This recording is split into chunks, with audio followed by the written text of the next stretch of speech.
Eu sempre gostei de ganhar dinheiro também. É um conjunto. Então a ambição faz parte. Se não tiver ambição, você nem começa. Porque os seus primeiros passos como empresário geralmente vêm de um desejo de transformar a sua vida, transformar a sua realidade.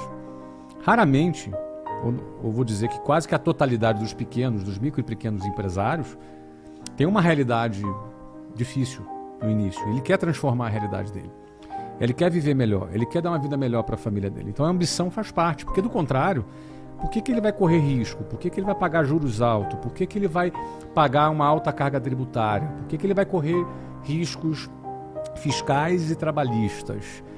Ele tem que ter uma recompensa. Então a busca por uma recompensa também faz parte do processo, a busca pela recompensa. Só que essa busca, ela por si só, ela leva o empresário até um certo ponto. Que vai chegar um momento, Marcos, que esse empresário vai ganhar 1 milhão por ano. Daqui a pouco ele vai ganhar 1 milhão por mês de lucro. Ele vai estar experimentando já uma realidade financeira que poucos experimentam na vida dele. Isso aqueles que lograrem esse sucesso. A gente sabe que 80% das empresas quebram antes de 10 anos de existência. Mas aqueles que chegam nesse topo, começam a crescer, vai chegar um momento que esse cara para. Ou ele se acomoda, ou ele quer se aposentar, ou ele tira o pé e bota um monte de gente para fazer o trabalho e ele passa a só ficar viajando, não faz mais o trabalho dele. E o que faz ele manter o pé dele no acelerador, a partir de um determinado momento, se fosse apenas ambição, a partir do momento que ele ganha uma determinada quantidade de dinheiro, sei lá, 10 milhões de reais, ele para. E aí você vê homens fazendo coisas incríveis, não é? Hoje é um dia que o Elon Musk esteve no Brasil aqui. Por que um cara desse ainda trabalha? Por que um cara desse ainda trabalha 15 horas por dia? É pela grana? Esse cara é o homem mais rico do mundo. Ele tem propósito. Então, a ambição é como se fosse a primeira marcha do carro. A primeira marcha é a marcha mais forte. Entre a primeira, segunda, terceira, quarta e a quinta marcha, a marcha mais forte, que tem mais potência, é a primeira marcha. E a razão é simples. É que a primeira marcha tem que ser mais forte porque ela sai da inércia. O carro está parado. Ele precisa sair da inércia, então ele precisa de uma arrancada. Então a ambição, ela serve como arrancada. Mas ela, para você chegar mais longe, você precisa do propósito. Que analogia sensacional, hein, Flávio? E até a gente falando disso, teve uma aluna que fez o acelerador empresarial, que acabou quarta-feira agora, 31ª turma, Flavão. E ela é esposa de um empresário. E ela relatou o seguinte lá para a turma, que o empresário, o esposo dela, ele tem 200 funcionários, e há 1 ano e meio atrás, ele pegou um câncer pesado. E ele pôs na cabeça o seguinte: não importa que eu estou com câncer, eu vou abrir mais uma unidade, eu vou continuar gerando emprego, porque isso me dá força para continuar. E ele conseguiu vencer o câncer. E aí ele foi para o acelerador empresarial, contou isso também, e conseguiu influenciar a esposa, que tem um papel dentro da empresa, a fazer o acelerador, porque a esposa sempre olhou assim: nossa, mas você só quer trabalhar. Ela não conseguia perceber que o empresário tinha um propósito naquilo ali. E muitas vezes a família também pensa que o empresário está fazendo só pela ambição. Ah, não, você quer mais, você quer mais, você quer mais.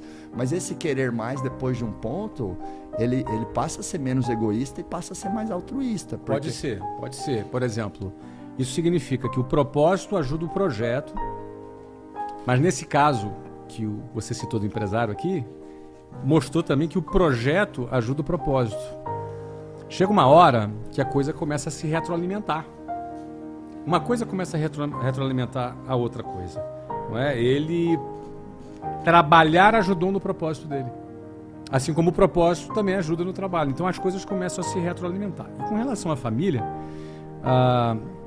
no contexto da empresa, o dia inteiro você está vendendo uma ideia para alguém. Boa.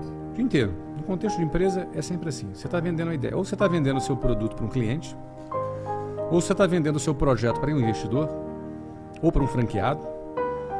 Você está vendendo a ideia de um projeto para a tua equipe, porque a tua equipe tem que comprar o projeto. Não adianta, não é de goela abaixo.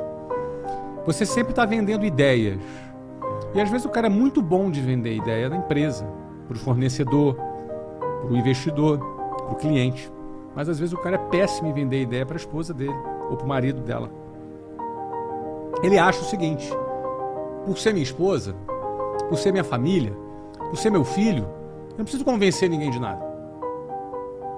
É como se eles tivessem ali a garantia, a obrigação que eles têm que me apoiar. E não é assim, isso é um grande erro. Na verdade, a tua equipe, a tua principal equipe está em casa. E o cara tem que vender a ideia para a esposa, tem que vender a ideia para o marido, tem que vender a ideia para o filho. Todo mundo tem que comprar aquilo. Porque às vezes o cara reclama que não tem apoio, mas ele não vendeu a ideia. Ou seja, como ninguém comprou a ideia, todo mundo só pensa o seguinte: a empresa rouba meu pai. A empresa rouba o tempo do meu marido, ou rouba minha mulher. A empresa é um inimigo. A empresa é um adversário, é um inimigo, é um antagonista dos meus objetivos. Agora, quando ele vende o projeto e o projeto não pertence mais a ele ou a ela, e o projeto passa a pertencer a todo mundo alinhou o seu interesse na empresa. E aí, nesse caso, quando o cara viaja, a mulher está sempre viajando com ele, mesmo estando em casa. Viaja no propósito, está apoiando. Então está todo mundo trabalhando junto, até porque todo mundo paga o preço junto, mas depois todo mundo tem a recompensa juntos. Então, ou seja, a ideia de que eu pago o preço junto, mas nós temos a juntos, dá também um alinhamento de interesse. Então isso é muito importante, ele vender essa ideia para a família. Isso que você trouxe vai de encontro com uma coisa que eu defendo muito, Flavão, que é assim: mesmo que você tenha uma empresa e que você não seja o diretor comercial, você é um vendedor. O líder é um vendedor, porque ele tem que vender a visão de futuro do negócio. Ele tem que vender a carreira para o funcionário. A carreira para o funcionário. Se o teu funcionário não comprar a ideia que dá para construir um futuro ao seu lado, você não vai reter Ele vai trabalhar pelo salário só. Exato. E aí você nunca vai ter um time de alta performance, né? Então você que é empresário ou empresária, independente de você tocar ou não a área comercial, você é um vendedor. Vende o teu projeto, o teu propósito, vende a ideia que teu funcionário pode construir carreira, vende para tua família que o teu negócio está acima de você e ele tem um impacto social. Então você, líder, também é um vendedor. Agora eu vou propor aqui, Flavão, da gente fazer um ping-pong. Eu vou falar um tema da empresa e você dá uma resposta breve com algo que vier dentro de você em relação àquilo. Então, antes de você começar, por favor, Bora. Eu sei que a gente está ao vivo, eu estou muito curioso porque que teu óculos está embaçando em cima. Pois é, eu acho que você está jogando muito, teus olhos estão sendo uma energia assim, Sabe né? o que eu acho que é, Flavão? Eu acho que é 1 ano aqui do Pode Acelerar, Olha nesse aí. Flávio Augusto da Silva aqui. Tem uma energia forte. Tem uma aí, energia cara. forte aqui, rapaz. Aqui, Quando eu olhei aqui, não é ar-condicionado, não é nada, por que tá... Ó, tá limpinho, mas daqui a pouco começa a embaçar. Assim. Pois é, então, É isso surreal aí. isso aí, né? Surreal. Agora vai parar, ó. Plim. Será? Acho que Vai, não, hein? vai. Se não parar, você me avisa, tá bom? Bora. Mas significa que a gente tá com contato Tamo visual com aqui, contato olho no aqui. olho, né? Beleza, obrigado, Flavão. Seguinte, então ping-pong, ó. Eu falo o tema, você traz uma resposta curta, eu também trago uma resposta sobre o tema e eu vou pro próximo tema. Seguinte, contratação de funcionário. Venda. Escolha a pessoa certa. Porque às vezes as empresas falam assim, pessoas são a coisa mais importante. Mas não é as pessoas certas. Deixa eu comentar um pouquinho minha resposta. Vai. O que é venda? Contratar é vender. Uhum. As pessoas acham que você vai contratar alguém... Pô, cara, o cara tá desempregado. Eu tenho um salário. Pronto, tá resolvido o problema. E não tá resolvido o problema. Contratar não é porque alguém tá desempregado, porque você tá disposto a pagar. Contratar é vender. Para você vender o quê? Vender a carreira pro cara, vender o futuro para essa pessoa. Essa pessoa tem que entrar na sua empresa não por causa daquela porcaria do salário, tem que entrar na empresa pelo futuro que vai ter do seu lado. Se ela acreditar que vai ter futuro do teu lado, se ela olhar para você e falar, esse cara é bom, e eu quero estar do lado dele, esse cara, não que o salário não seja importante, mas o salário vai estar em segundo lugar. Em primeiro lugar está a carreira, em primeiro lugar está o crescimento. E o primeiro lugar é ele olhar para o dono da empresa, ou para o gerente, ou para o diretor, e falar assim, cara, quero estar do lado desse cara, porque do lado dele eu vou crescer. Agora, ele acreditou nisso, você vendeu bem o produto. Aí no dia seguinte ele começa a trabalhar na empresa. Ele vai começar a observar a tua conduta.